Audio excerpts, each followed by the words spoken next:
परम शांति। कलयुग में नाम जप की बहुत अधिक महत्वता बताई गई है।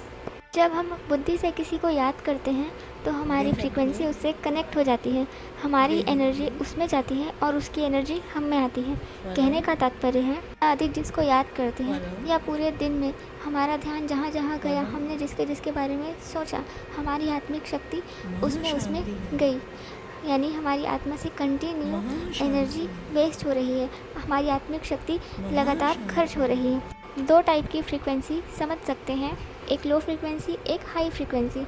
अगर हम हाई फ्रीक्वेंसी से कनेक्ट होते हैं तो वहाँ की जो पावर है वो हमारी आत्मा में आती है।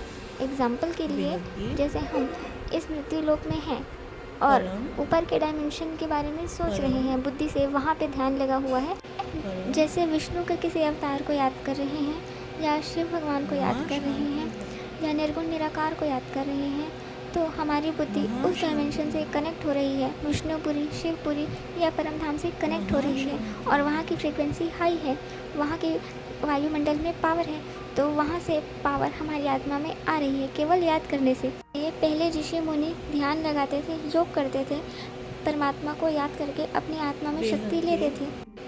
लेकिन आज के समय में किसी को बोला जाए भगवान को याद करो तो वो नहीं कर पाएगा।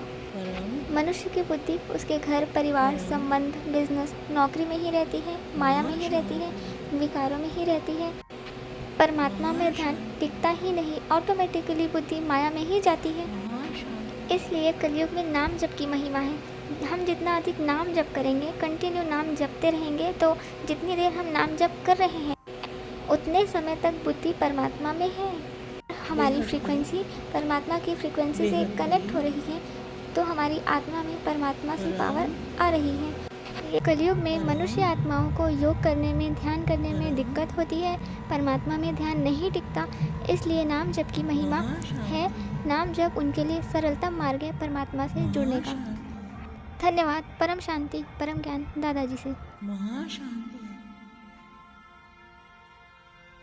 बेहद